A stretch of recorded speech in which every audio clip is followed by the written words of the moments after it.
This happened when I was taking a gap year to travel around Japan, and I happened to be in a place called Shinjuku in Tokyo. Shinjuku has a pretty famous red light district, and although I don't partake in that kind of thing, the rest of Shinjuku is a pretty amazing place to be, and I don't think this whole incident should reflect badly on it. Anyway, I was just hopping on my scooter outside a 7-Eleven when a young woman ran past me and into the store. I didn't get a good look at her, but the speed that she was moving definitely got my attention. Then, as I heard her start to scream at the guy behind the counter, even when she was behind the glass doors, I knew something awful was happening. I was so engrossed with the whole situation that I didn't ride off just yet. Call me a nosy Parker or whatever, but I wasn't about to just move on when something so exciting was going on. I say exciting, that's what it felt like at the time. I had no idea how much that poor girl was suffering, and even exactly what was happening to her. I was trying to peer into the shop to see what was happening and maybe work out why she was screaming so much, and I was so busy looking in that I didn't even see the 3 blokes who had walked up behind me, past me, and then entered the shop itself. They were all wearing suits, like pretty expensive looking suits too, and I didn't put 2 and 2 together until I saw them grab the screaming girl. The biggest guy just grabbed her from behind, like wrapped her arms around her body, while another just grabbed her legs, and as much as she was struggling, they just walked her out of the 7-Eleven like they were carrying a carpet. It was only when they carried her back past me that I saw what kind of state she was in. Her clothes were ripped, her face had dried blood around the nose and mouth, all stuff I missed when she bolted past me the first time. Then, just as I was about to say something to one of the guys, I don't know what exactly, just anything to let them know that what they were doing was horrible, one of them turned to me and gave me this death stare, and I saw he had this massive knife in his hand, kind of like a samurai sword type thing, but smaller. I have no idea what you call it, but I know a scary knife when I see one, so I kept my mouth shut as the guys bundled her into a car and sped off. I always felt so guilty that I didn't do anything more, but I also know the guy with the knife probably would have stabbed me if I'd have even laid a finger on him. I did call the police, and although there was a real language barrier at first, as my Japanese is terrible and the police didn't speak English, some random walking past offered their help in translating, as they were basically fluent in English. But get this, as soon as I mentioned the bit about the guys in the suit showing up and bundling the girl into a car, the officer taking notes literally just gave me this tired look and put his notepad away. They were suddenly just not all that interested in the crime anymore, and not long after some weak assurances that they'd go investigate, they just buggered off in their car. The kind stranger then explained that the guys in the suits were probably Yakuza, a kind of Japanese gangster, and that the girl was probably an escort from another country. The gang pretty much runs all of the red light district around Shinjuku, at least they apparently did when I was over there, and the police get reports like that all the time. Most of the girls are there illegally or are always in trouble with the police for various reasons, so sometimes the bad things that happen to them barely get investigated at all. Pretty scary if you ask me. Like imagine being the girl and just knowing that no one was going to help you.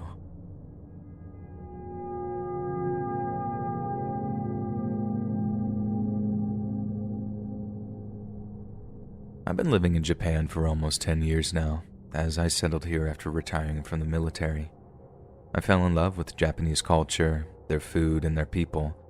But another big reason was that I met my wife here, and since she wasn't willing to move to the United States, I made the decision to settle here instead. Now, the story I have to tell you isn't strictly my story, it's hers.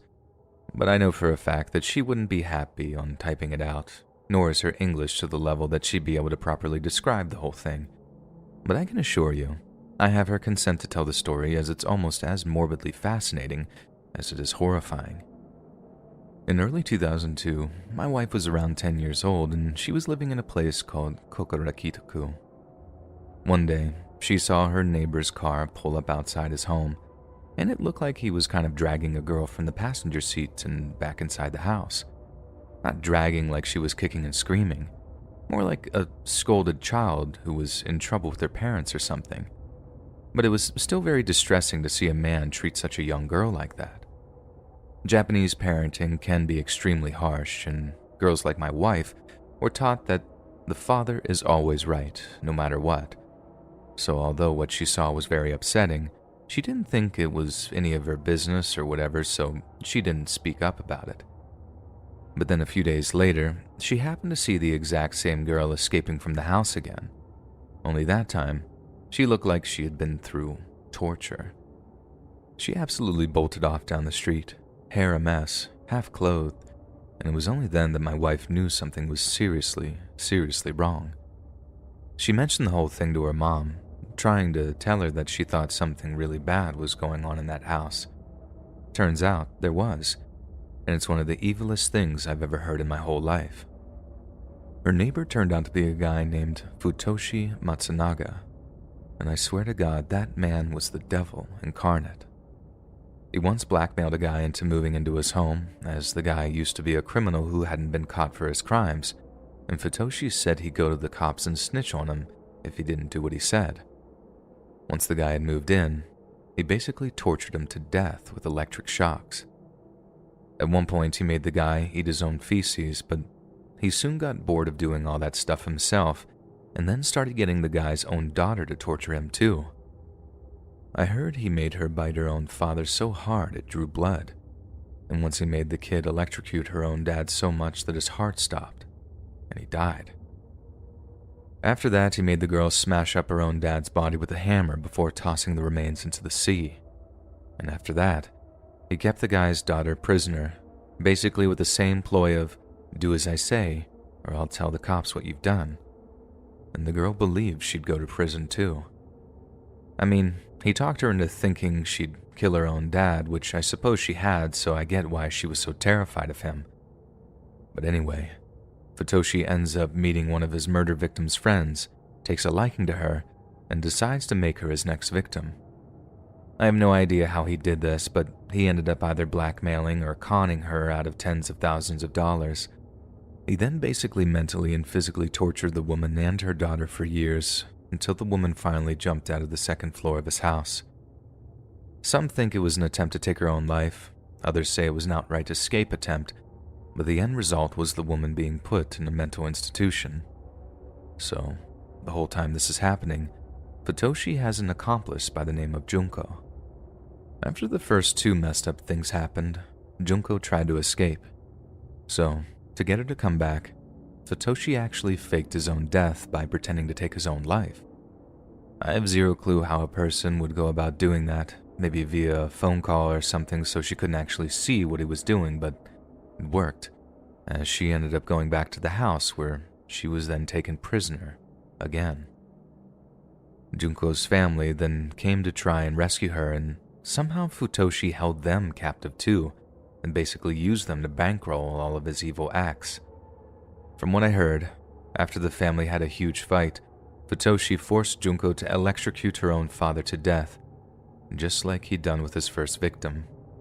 He then talked Junko's brother and sister into killing each other, and then locked one of them in a room where he starved them to death. Quick side note, I know this all sounds completely insane and far-fetched, but it is true. You can look it all up if you need to, and it's all there in media articles and everything. But obviously there aren't too many gruesome details, and basically no one but Futoshi knows really what happened, and I don't think he ever really talked about any of it. But anyway, Futoshi basically manipulated the whole family into actually killing each other, and then had them boil the remains away in giant pots before they threw them into the sea.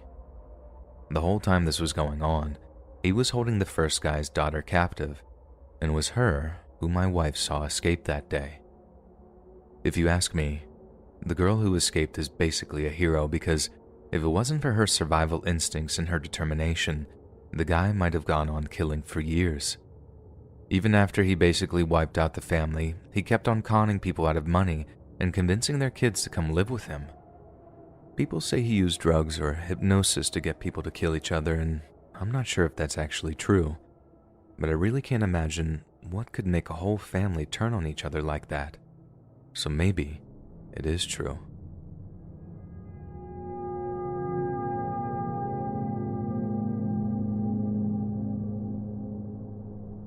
I own and operate a farm here near Okuma, Japan. It was started by my grandfather, who passed it down to my father, who in turn passed it down to me. I had career plans and a job in the United States waiting for me, but when my father died at a fairly young age, I gave everything up to follow in his footsteps.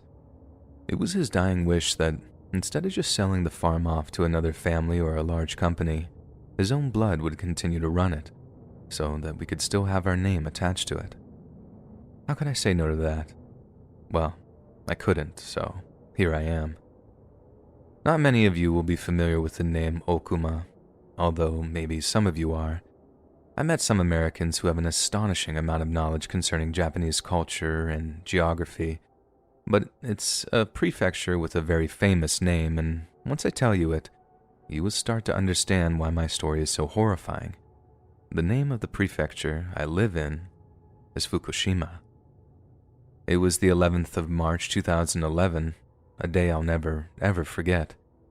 It was the middle of the afternoon when we felt the ground begin to shake, and here in Japan, earthquakes are still frightening, but they are something we all sort of get used to after a while.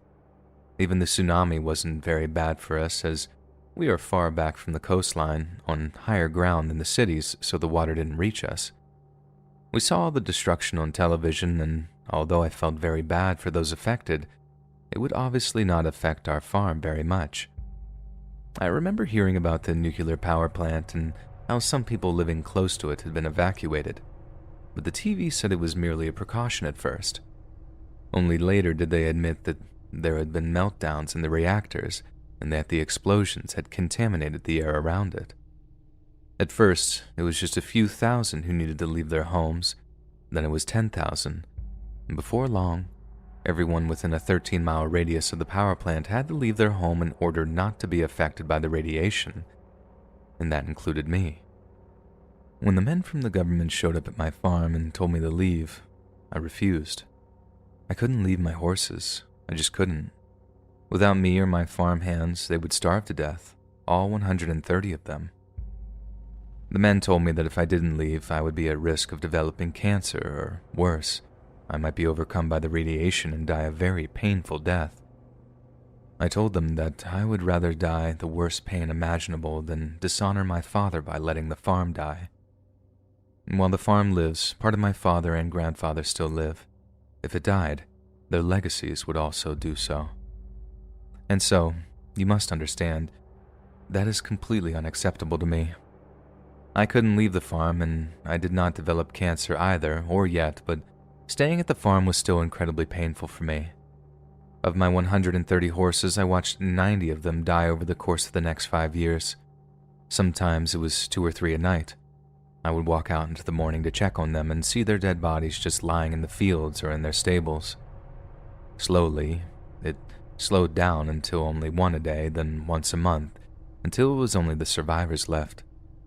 I was told I could collect compensation for the deaths, but after so many, the authorities began to doubt that they were all radiation deaths.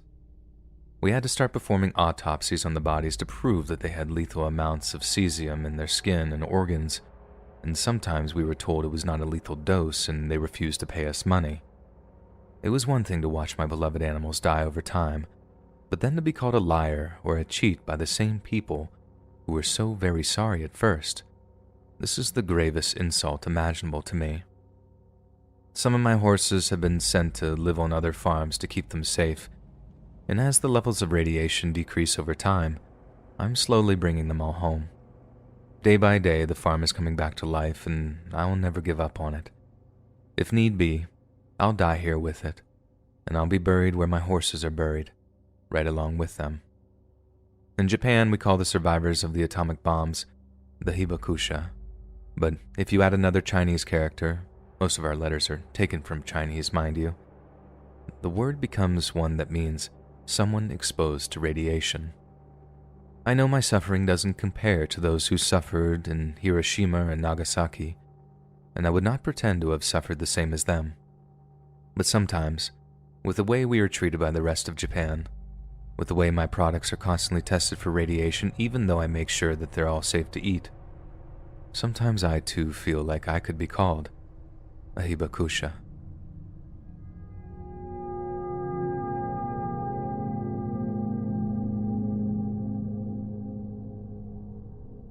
Back when I was vacationing in Japan with some friends of mine, a dude fell off a balcony, I think from being drunk. But instead of just straight up responding, emergency services spent 5 minutes on the phone asking me what my relation to the man was, who he was, and what he was doing, etc. I speak fluent Japanese, so communicating was no problem, but the big deal they made about his identity was just so frustrating. I kept saying I just ran into the man and didn't know any of these things. I explained that I didn't even see it happen. I just heard what sounded like a watermelon hitting pavement abruptly. I was hoping that they would get to ask me where I am and send someone. He was unconscious and bleeding from his head as I was on the phone basically doing a job interview.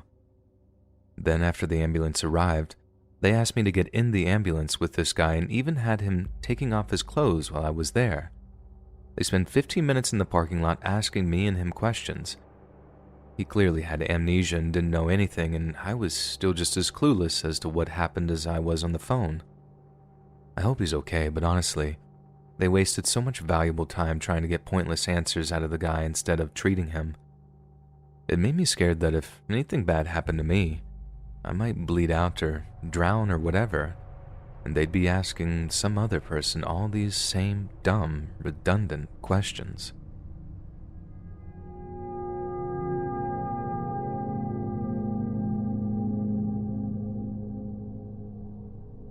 Born on December 30th of 1984, Lindsay Ann Hawker was the daughter of Bill and Julia Hawker and was raised in the English city of Coventry. She attended the King Henry VIII School, then went on to study biology at the University of Leeds, graduating with a first-class honors degree in the summer of 2006. Initially, Lindsay had plans to pursue a master's degree in her chosen subject, but began to feel a deep wanderlust after watching friends take gap years to travel the world. To her delight, Lindsay discovered she could blend travel and academia when she came across an organization known as NOVA, a Tokyo-based conversational English school. She applied for a teaching position and was subsequently accepted, flying out to Japan in October of 2006 to commence her employment. Lindsay stayed in shared accommodation with 2 other foreign teachers and regularly used email, Skype, and telephone calls to maintain contact with her family. She also used an email to keep in touch with her English students, one of whom was named Tatsuya Ichihashi. Tatsuya was born on January 5th of 1979 and spent his formative years in both Gifu and Chiba prefectures in southern Japan. He came from a family of professionals, with his mother working as a dentist while his father was a widely respected medical doctor.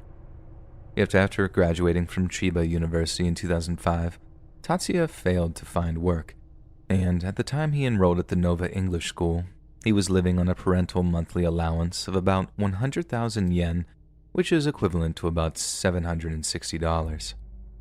Although Tatsuya had no previous criminal convictions, he had once been accused of assaulting a man during an attempted robbery. However, before the matter reached a court of law, Tatsuya's parents essentially paid the man to drop the charges. Despite his penchant for antisocial behavior, Tatsuya had a long-term girlfriend and regularly worked on his physical fitness. Once claiming to cycle around 25 kilometers a day, 6 days a week, yet he also kept a large collection of extremely violent comic books and was said to pore over them for hours at a time on a nearly daily basis. Yet when Tatsuya learned that Lindsay was his online English teacher, he obtained her email address and began to communicate with her outside of professional hours.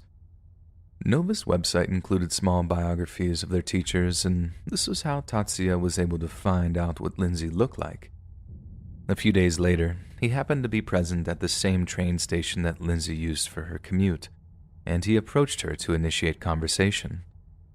Once he established that she was indeed the same Lindsay Hawker who taught him English online, he walked her back to her shared accommodation, and it's then that Lindsay invited him inside for a glass of water before he made his own journey home. Once he was inside, Tatsuya apparently made a quick sketch of Lindsay, signing it with his name and phone number.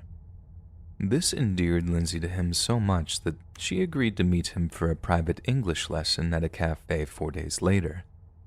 It's not clear if this was a date or simply a professional courtesy, but what is clear is that this was arguably the biggest mistake of Lindsay's entire life.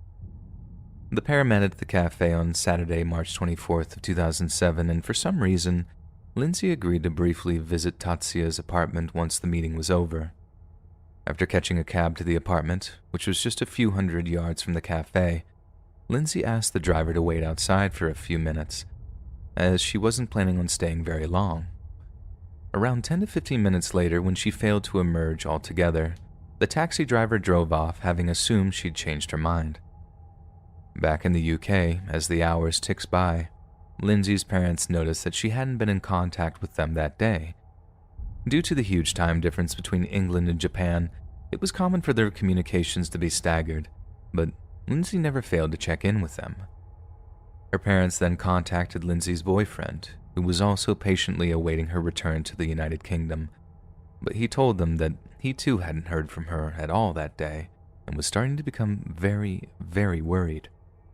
When Lindsay's parents asked him if he had any reason to be particularly worried, he told them that she was meeting one of her students that day for coffee and that she'd gone dark right around the same time this meeting was due to commence. By this point, Lindsay's parents were in full-on panic mode, as were her close friends, but their attempts to contact Japanese law enforcement were hindered by time zone differences and language barriers. It took until Monday, March 26th, for a substantial missing persons report to be filed by the staff of the Nova English School, who contacted the police in the middle of the afternoon. Police officers first visited her accommodation, but were told by her roommates that she hadn't returned following a meeting with one Tatsuya Ichihashi. The officers then drove over to Tatsuya's apartment, and although they didn't have the correct level of probable cause to break into his home, they stayed outside, observing for any suspicious behavior from the man himself, and eventually called for backup at around 7 p.m. that evening. 2 hours after the call for backup was made, 9 heavily armed police officers had assembled outside of Tatsuya's apartment. Yet, upon seeing them gathering outside of his home, Tatsuya made a run for it. The police spotted his escape attempt, chased him down, and cornered him in an alleyway not far from his apartment. Yet Tatsuya utilized his considerable athletic abilities to scale a nearby wall before absconding altogether. His attempt to flee constituted reasonable grounds for a search, and not long after he was detained, the cops broke into his apartment and began searching for signs of Lindsay. Upon making their way onto the apartment's balcony, police officers made a bone-chilling discovery. There sat a detached bathtub, one that had been filled with a mixture of compost soil and sand. They only pawed through the surface layer of the dirt before uncovering evidence that a human corpse was concealed underneath. And after emptying the bathtub, the officers discovered that the body belonged to none other than Lindsay Hawker. She had been bound and gagged with plastic zip ties and a woolen scarf, and bruising across her upper body indicated that she had been subjected to a prolonged and brutal assault. Egg-sized swellings on her face indicated that she had been struck repeatedly with a closed fist, with lesser bruising on her arms and rib cage, suggesting that she had collided with furniture as she attempted to evade her attacker. It was evident that she had been killed via intense strangulation, as the cartilage in her neck was broken, and although it's not clear why, her killer had shaved her head with a straight razor following her death. After she had been killed, Tatsuya had soaked the mixture of compost and sand with a substance used to compact and decompose organic waste. And since multiple trips to a gardening supply store had been made over the course of several days, it became obvious that Tatsuya had been planning on killing her, or at least somebody, for quite a while. As a result of the investigation that followed, police determined that Tatsuya had dragged the bathtub onto his balcony following Lindsay's murder, as several of his neighbors said that they heard sounds of something striking metal and something being dragged during that time frame. Tatsuya was subsequently placed on the nationwide list of wanted criminals, and an intensive search commenced shortly afterwards. That same day, 20 armed police officers raided the Hotel Chateau, a brothel located just east of central Tokyo. Intelligence suggested that Tatsuya may have been laying low at the brothel, which also functioned as a kind of budget hotel, but unfortunately, he was nowhere to be found. Police then appealed the Japanese public, begging them for any and all information that may lead to his capture. They released updated images of him, detailing any potential disguises he might use to evade justice, one of which included what he might look like if he applied makeup and dressed in female clothing. They also released images of the sketches he'd made of Lindsay Hawker, in the hopes that someone might recognize the drawing style. But despite law enforcement's extensive search campaign, they were unable to locate the fugitive, Tatsuya. During the first few months of 2008, police gleaned intelligence that suggested that Tatsuya was hiding out in a place called Kabukicho, an area of Tokyo famous for its red light district. It was here that a number of escorts identified Tatsuya as having paid for their time at some point during the previous years. Some even stated that they believed him to be present in Kabukicho. Yet despite an intensive house-to-house search of the district, Tatsuya once again evaded capture. By October that year, officers began to suspect that the reason they couldn't find Tatsuya was that he had taken his own life, while others purported that he had fled the country and was taking refuge in the Philippines. Yet despite many losing hope of ever finding him alive, certain sections of the Japanese police refused to give up, and by the summer of 2009, the cash reward for information leading to Tatsuya's arrest was raised from 1 million to a whopping 10 million yen. Then in November of 2009, police announced they'd received a tip that Tatsuya had undergone plastic surgery at a clinic in Nagoya. Not only had he received a nose lift to obscure his identity, he had 2 moles on his cheek removed, had folds added to his eyelids, and had both lips thinned out. The knowledge that he was both still alive and still in Japan spurred police to close the capture net around him, and finally, in November of 2009, he was spotted in the southern city of Osaka. It was while trying to board a ferry to the island of Okinawa that Tatsuya was finally arrested. Upon his detention, he was charged with both murder and carnal violation, but refused to say a single word to investigators during questioning. It was only when threatened with the death penalty that he released a statement through one of his lawyers, and even then, he refused to accept full responsibility for Lindsay's death. Tatsuya claimed that he hadn't actually meant to kill her, and what occurred was a bedroom game that had gone horribly wrong. According to him, after Lindsay had passed out, he attempted mouth-to-mouth resuscitation, and it was only when it failed to revive her that he panicked and attempted to dispose of her corpse. It was only in court, probably in an attempt to avoid a death sentence, that Tatsuya admitted that he'd suffocated Lindsay in order to prevent her from screaming for help while he attacked her. In response, a district court sentenced Tatsuya to life imprisonment, and there seems very little chance that he'll ever be paroled. On the 2nd anniversary of Lindsay's murder, her father revisited the country to express his gratitude to the Japanese police force and all others who gave information or who aided in the judicial process. Years later, Tatsuya wrote an autobiographical account of his time on the run, which he called Until I Was Arrested.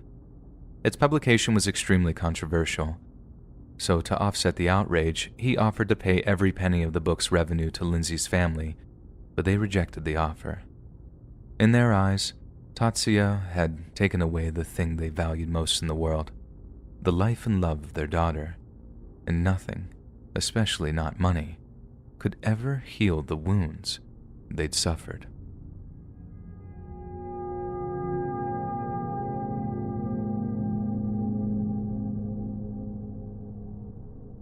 In the quaint, quiet suburbs of the Japanese city, Sagamihara, lies a place known in English as the Sukui Lily Garden. The Lily Garden is a residential care center for folks who are unable to look after themselves, and is situated within some outstandingly beautiful woodlands on the bank of the Sagami River. It's home to around 150 residents between the ages of 19 and 75, all of whom suffer from some kind of mental or physical disability. The more capable often engage in rudimentary forms of education and outdoor activity, while those that are bedridden are made as comfortable as possible by a team of dedicated doctors, nurses, and general care workers. One of these employees was named Satoshi Uematsu, and although he once enriched the lives of those under his care, his enduring legacy would be one of utter destruction. In July of 2016, Satoshi was a 26-year-old qualified in elementary education, and for more than 3 years, he was paid by the Lily Garden to provide the basic standard of education that I mentioned earlier. Yet in February of that same year, he suddenly resigned from the care facility after some had noted a dramatic shift in his personality. Neighbors have described him as being a friendly, outgoing, and good-natured man who suddenly took on a dark and brooding persona that caused deep rifts in both his personal and professional relationships. Shortly after this bizarre personality shift, Satoshi handed in his resignation papers and broke off contact with almost all of his former coworkers. Around the same time that he quit his job, Satoshi visited the Tokyo home of a high-ranking politician named Tadamori Oshima. Although he was denied entry by Oshima's bodyguards, Satoshi returned the next day with a handwritten letter and implored the guards to hand it to their employer. According to one of them, Satoshi gave such an impassionate speech regarding the importance of the letter that one of them actually did hand it over to Oshima. Satoshi had claimed that he had an idea of what would improve the lives of every Japanese citizen, and how it might even make the entire world a more stable and more prosperous place to live. But when Mr. Oshima read the letter, he discovered that Satoshi's idea was anything but benevolent. Satoshi's letter outlined the need for and the benefits of one of the evilest ideas in human history: euthanasia. He begged Oshima to propose legalizing ending the lives of those with multiple disabilities, but only in cases where it was requested by their guardians. He knew that Oshima had the ear of former Prime Minister Shinzo Abe, with one passage reading, "I envision a world where a person with multiple disabilities can be euthanized, with an agreement from the guardians when it is difficult for the person to carry out household and social activities." Satoshi added that the murder of the disabled would not only be beneficial to Japan, but would also contribute towards overall world peace. In his mind, it would boost economics to the point of staving off the advent of the Third World War. All that was chilling enough, but what Mr. Oshima found particularly alarming was the fact that, towards the end of his letter, Satoshi volunteered to target 2 separate facilities responsible for housing the mentally and physically disabled. If Oshima would promise him legal immunity, he said that he could kill 460 people in the course of just one day. Satoshi then signed the letter off with not just his name, but also his address, telephone number, and the name of his former care home employees. Oshima immediately handed the letter over to a branch of the Tokyo police force, and in turn forwarded it to the police over in Sagamihara. But the process seems to have been painfully slow, and it took them far too long to catch up with an increasingly bloodthirsty Satoshi. In that time, the man himself had posted numerous tweets detailing how Japan was being ravaged by radiation and venereal diseases, how its natural and financial resources were being drained by those in no state to give back to society. Finally, when the police caught up with him, he was arrested, detained, questioned, and then involuntarily committed to a psychiatric hospital for 2 weeks. After those 2 weeks were up, a doctor assessed Satoshi and declared that he was no longer a threat to those around him. But his newfound sanity was nothing but an elaborate front, and he saw his freedom as a chance to finally reap the merciful destruction he'd always longed for. And so, he began to plan an attack on those he believed needed saving from unhappiness. Just after 2 a.m. on July 26th, Satoshi crept along the tree-lined bank of the Sagami River, eventually finding himself outside the facility he was formerly employed at, the Sukui Lily Garden Care Home. He silently scaled the side of the building, then used a small hammer to knock out a pane of glass from a first-floor window. It wasn't the violent, crashing, splintering sound you might expect either. He was subtle, arguably delicate about it, and The sound didn't alarm any nearby nurse so much as confuse her. She entered the room to investigate the source of the sound, only to find a waiting Satoshi armed with a long, sharpened kitchen knife. She begged him not to hurt her, and Satoshi assured her she'd be fine. All she had to do was stay quiet, let him tie her up, and give up her keys. And in her terrified state, she did so without a word. Satoshi now had access to almost every room in the entire care home, and while utilizing controlled aggression, as well as the element of surprise, he rendered each of the overnight employees defenseless and without recourse. Then one by one, he visited each of the care home's residents, and one by one, he plunged his knife into their necks. Bound employees later said that the terrified screams of the dying were something that'll haunt them for the rest of their lives. Most knew Satoshi as a kind and caring man, one who taught them almost everything they knew about the world. So when he appeared in their bedrooms in the dead of night, with a knife and a look of pure malice on his face, their fear must have been indescribable.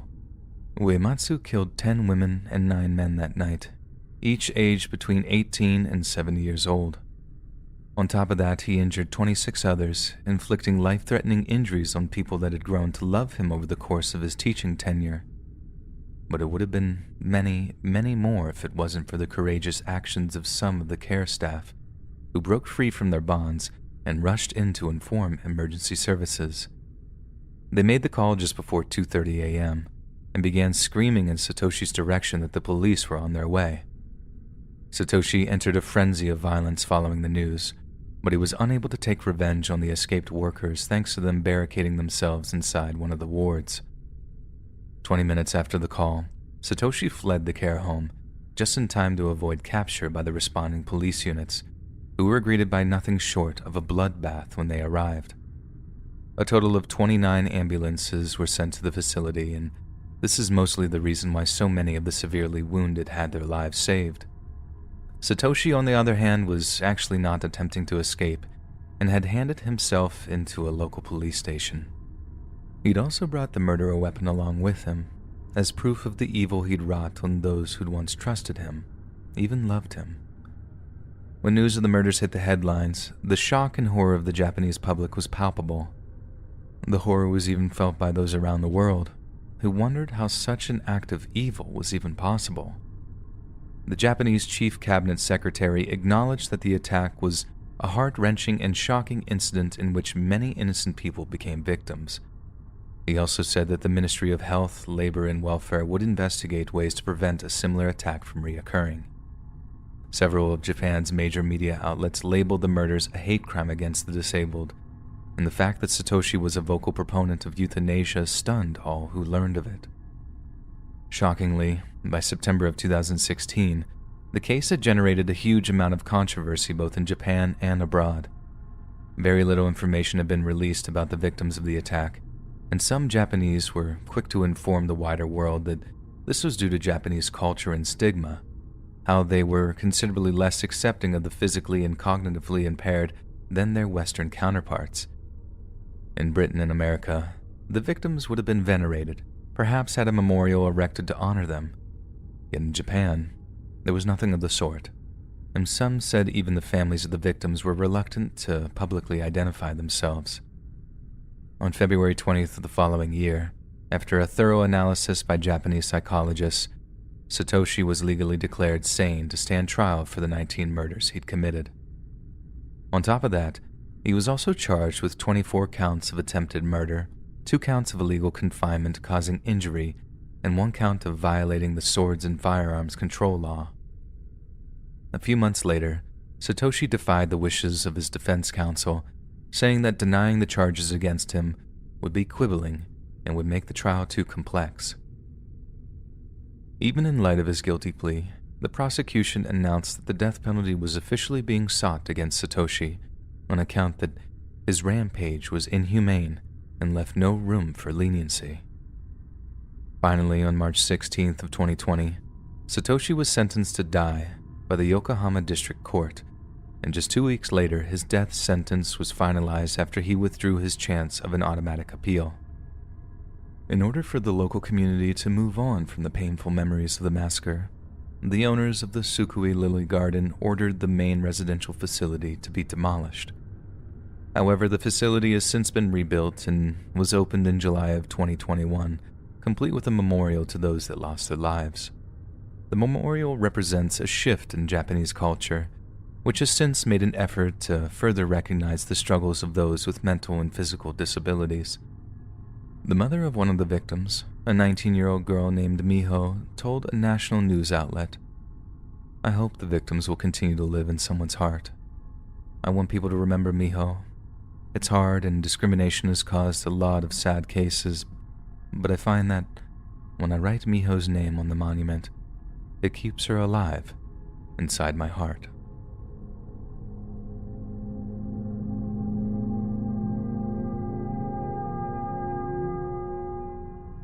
Born September 28th of 1982, Tomohiro Kato was raised in the suburbs of Aomori, a large city on the northern coast of Japan's largest home island. His father was a high-ranking executive in a large financial corporation, and like many Japanese fathers, he demanded a lot from his firstborn son. In light of this, Tomohiro didn't disappoint, and not only did he achieve immaculate grades throughout his education, he was also one of his school's top track athletes. In high school, he became president of the tennis club and continued his run of academic excellence well into his late teens. However, during his final exams, his grades plummeted dramatically and he failed the entrance examinations of the prestigious Hokkaido University.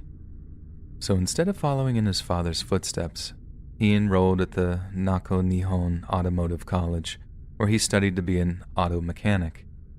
Upon graduation, he was hired as a temporary worker at an auto parts factory, and once this employment was terminated, he became restless, directionless, and violent. It was around this time that Tomohiro's relationship with his parents began to reach a breaking point. Both had put immense pressure on him to return to school to properly complete his final year examinations, but Tomohiro refused, and in an incident which would scar him for much of his adult life, he was once made to eat scraps of food from the dining room floor. His parents apparently told him it would make good practice for when he was homeless, and understandably, Tomohiro developed a deep resentment for them. A neighbor of the Kato family once recounted an incident in which Tomohiro's parents forced him to stand outside for hours in deep, cold snow during winter. So, it'll come as no surprise that by the time social media became popular, Tomohiro dedicated a lot of posts to putting his parents on blast for the way they mistreated him. By 2006, Tomohiro had been all but cut off by his parents and was deeply in debt to several major credit card companies.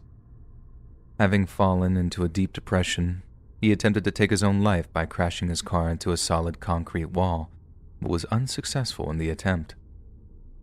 In the 2 years that followed, Tomohiro sank into a deep pit of depression and anger, culminating in a huge outburst at his workplace on June 5th of 2008. When Tomohiro seemed to have misplaced some of his uniform, he accused his coworkers of having hidden it. They told him he was crazy, and in response, Tomohiro violently attacked them. Security had to intervene, and anticipating being fired for the indiscretion, he immediately announced that he was quitting. Over the next 2 days, Tomohiro posted a series of messages onto a website known as Extreme Exchange Revised. One section read, "If only I had a girlfriend, I wouldn't have quit work. I would never have become addicted to my mobile phone. Anybody with hope couldn't possibly understand how I feel. I don't have a single friend, and I won't in the future. I'll be ignored because I'm ugly. I'm lower than trash because at least the trash gets recycled." The message also referred to a stabbing spree that he was planning on committing, but Tomohiro often spoke of having violent fantasies, none of which have ever been fulfilled. However, it seems that around the same time this message was posted, something seemed to push him over the edge of reason. Some later suggested that other users on the website began insulting him, pointing out that he often threatened violence without ever following through with them. They may have called him a coward or a fake, in which case, Tomohiro set out to prove them wrong. The following day, just after noon, Tomohiro posted another message to the same website claiming, "I will kill people in Akihabara." These were once again dismissed as nothing but empty words, but his detractors couldn't have been more wrong. Tomohiro had rented a 5-ton Isuzu Elf truck from a local rental company and was waiting for a pair of busy streets to be closed off to traffic. The barriers weren't physical ones, and there was nothing actually stopping anyone from driving into the area. But traditionally, these areas were closed to vehicles during Sunday lunchtimes for the convenience of shopping pedestrians. The only thing really stopping anyone were the hordes of foot-mobile citizens, but that wasn't about to stop Tomohiro, as he was about to make good on his promises of murder. At exactly 12:33 p.m., Tomohiro slammed his foot on the truck's accelerator and sent the truck hurtling through the crowds. He almost immediately slammed into 5 different people after running a red light, and as those around them ran to their aid, Tomohiro jumped out of the truck, let out a horrifying war cry, then began stabbing them with a large knife. At least 12 people received stab wounds that day, and Tomohiro would have continued the attack if it wasn't for the swift intervention of local police officers. They chased Tomohiro down a narrow alleyway, guns drawn, until he finally dropped his knife and surrendered just 2 minutes after the attack commenced. Tomohiro was arrested and held for almost 2 weeks while being subjected to numerous psychiatric tests.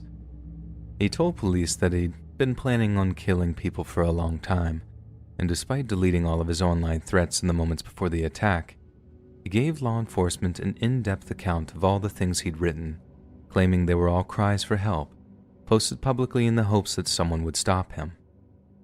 He'd purchased the knife at a military supply shop just 2 days prior and had even sold his personal computer to raise money to rent the truck. This led some to speculate that Tomohiro never intended on surviving the attacks, and that he was hoping that his life would be taken by the police. Where he changed his mind was when he actually was faced with death. The attack made global headlines, as well as horrifying the Japanese public. Aomori had long been considered an incredibly safe city to live in, with no such mass casualty event having occurred there before. In response, the Japanese government claimed it would launch a lengthy review of the laws which regulated knife ownership, while the Tokyo Metropolitan Public Safety Commission announced that the 35-year-old practice of closing busy streets on Sundays and holidays was to be suspended until safety measures could be put into place. In order to sate the public's desire for swift justice, the Japanese government fast-tracked the execution of a famous serial killer who was executed by hanging on June 17th. The massacre also sparked intense debate on internet censorship when it was discovered that 2 Ustream users had broadcast live video streams of the tragedy, both of which had attracted an estimated 3,000 viewers. Both users were then suspected of being complicit in the attack and had to fight hard to clear their names of any suspicion. In the media frenzy that followed, a number of Japanese journalists labeled the attack as a symptom of a growing epidemic of kieru, a name given to acts of rage committed by Tokyo's alienated youth. Given that the stabbings occurred exactly 7 years after the Osaka school massacre, where 8 elementary school students were killed by a crazed criminal, some believe the 2 incidents might well have been connected. Prime Minister Fukuda Yasuo, who visited the site a week after the massacre, offered a tender prayer to those that had lost their lives. He added that he was worried that similar cases occur about 10 times a year in Japan, and cited statistics from the National Police Agency, which stated that 67 similar random attacks have taken place between 1998 and 2007. In the week that followed the attack, police claimed to have arrested several people who were intending to commit copycat killings elsewhere in Japan. Yet one seemed to have slipped through the net, as on June 22nd, 3 women were slashed by a 38-year-old woman at Osaka Station. By the end of the year, between 8 and 23 people had been arrested and 5 people warned for making threatening messages, all of whom were between the ages of 13 and 30. As a result, the Japanese public developed a terrifying obsession with seemingly random knife attackers and began asking themselves what exactly would cause such a frightening phenomenon. In 2010, Tomohiro's father issued an apology to the victims in a live television interview, announcing that he had resigned from his job and was living in seclusion in Aomori. His mother, on the other hand, had been hospitalized for mental health reasons, apparently all stemming from the shame of her son's actions. Then, in April of 2014, Tomohiro's 28-year-old brother took his own life, having previously indicated that he was unable to live with the deep shame that resulted from the massacre. It was clear that the victims of Tomohiro's attack weren't just confined to those he actually killed. In the process, he had torn apart his own family. Finally, on March 24th of 2011, Tomohiro was sentenced to death by the Tokyo District Court after it found him fully responsible for the attack. Tomohiro has since confessed to deep feelings of remorse over the massacre, stating that he would like to apologize to those that passed away, the injured, and their families.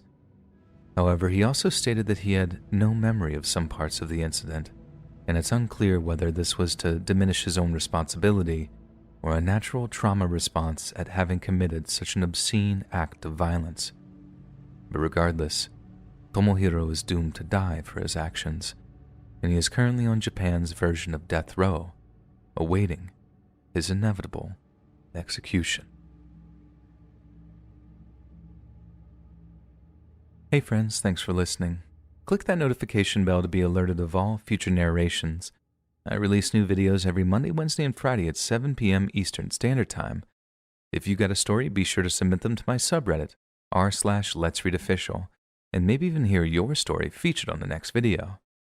And if you want to support me even more, grab early access to all future narrations and bonus content over on Patreon, or click that big join button to hear about the extra perks offered for the channel. And check out the Let's Read podcast, where you can hear all of these stories in big compilations and save huge on data, located anywhere you listen to podcasts. Links in the description below. Thanks so much, friends. And remember, consider your socks buttered.